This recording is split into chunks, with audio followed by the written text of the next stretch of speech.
Ocurre que la luz, en las proximidades de un objeto de mucha masa, se desvía.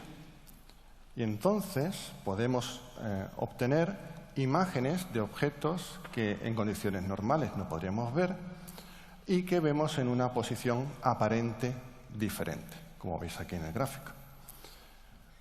Este efecto lo describió por primera vez Albert Einstein en su Teoría General de la Relatividad de 1915 y fue probado experimentalmente de forma espectacular en mayo de 1919 por Arthur Eddington realizando observaciones de la posición de las estrellas fijas durante un eclipse total de Sol desde la isla del Príncipe en la costa tropical de África y lo probó, como digo, de forma incontrovertible. A pesar de esta comprobación, debido a la complejidad de la teoría general de la relatividad y a otras circunstancias externas a la propia ciencia, el Comité Nobel jamás dio a Einstein el premio Nobel por la teoría general de la relatividad, una de las obras cumbres de la humanidad. Arratsaldeon, buenas tardes. Soy César Tomé y os acabo de contar 4 mentiras. Primera mentira. Einstein no fue el primero. La desviación de la luz por un objeto masivo está implícita en la física de Newton. Si la luz está compuesta por partículas, como asumía Newton, y las partículas tienen masa, las partículas están sujetas a la ley de gravitación universal. El haz de luz es atraído por la masa del Sol. Tenemos una desviación. La primera persona que le puso numeritos se llamaba, era alemán, Johann Georg von Soldner, en 1804. Hablaba de exactamente el fenómeno que tenéis en la imagen. Segunda mentira. La primera vez que se habla de esta desviación de la luz por parte de Albert Einstein no es en la Teoría General de la Relatividad, es en un paper de 1911 que le llovieron tortas por todas partes, porque llegaba exactamente a los mismos resultados numéricos que von Soldner en 1804. Tercera mentira.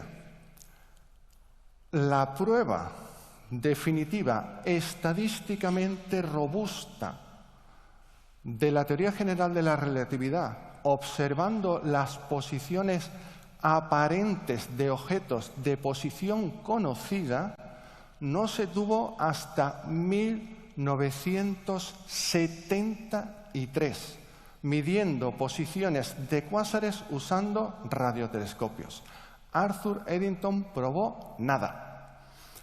Un editor de Nature de hoy, porque normalmente esto se publicaría en Nature, lo máximo que le hubiera permitido a Arthur Eddington poner como conclusión es que sus resultados, que tenían que discriminar entre la desviación de Newton-von Soldner y la desviación de Einstein, apuntaban a la posibilidad de existencia de una nueva física y que habría que realizar muchas más observaciones. Esto, que no aparecía en el paper de 1820, importante la fecha, que publicaron Davidson, Dyson y Eddington, como digo, no aparecía en ese paper, ahí directamente decían que sí lo habían probado. Finalmente, el Comité Nobel sabía lo que hubiera puesto el editor de Nature de hoy, que se necesitaban muchísimos más experimentos para todo ello. ¿Y esto para qué nos sirve? De estas 4 mentiras hay 2 categorías. Están las mentiras oscuras, las que yo llamo mentiras oscuras. Son mentiras que no tenéis forma de saber que son mentiras, porque solamente si sois un especialista en historia de la física podéis detectar que hay una mentira.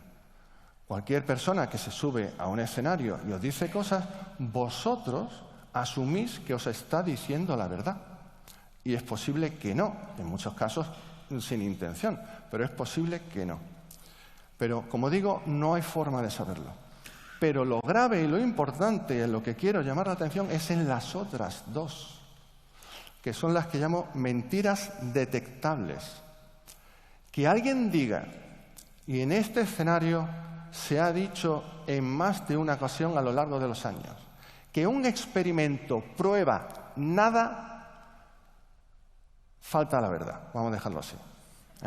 Eso no es posible. Un experimento por sí mismo no dice nada de nada, sobre nada. Simplemente apunta a indicios.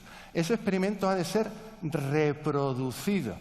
Si tuviéramos que fijarnos en un solo experimento, ahora mismo nos estaremos felicitando por LK99, sería un superconductor a temperatura ambiente. Pero como muy bien ilustró Francisco Villatoro, automáticamente la reproducción de esos experimentos ha demostrado que no es así. Pero eso es una excepción. La ciencia hoy día tiene una crisis de reproducibilidad. No se reproducen los resultados habitualmente. Y después tenemos la conspiranoia Nobel. Eso lo teníamos que haber detectado. Se suele asumir que el Comité Nobel no da tal premio o no, porque tiene intereses ocultos y tal. Y muchas veces la solución es la más simple. Es porque no hay base para dar el premio. Existe un marco conceptual que una persona con cultura científica, entiendo yo, que debería usar de forma permanente a la hora de leer sobre ciencia, a la hora de leer prensa, redes sociales, charlas de divulgación, libros de divulgación o libros de texto, que es lo que se da en llamar la tesis de Duhem-Quine.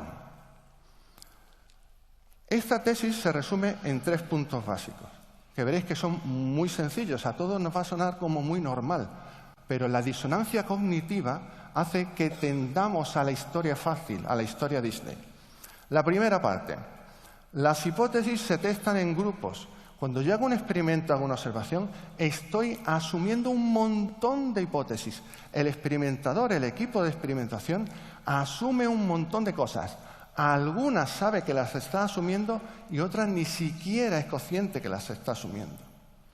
La segunda, los modelos están subdeterminados. ¿Eso qué significa?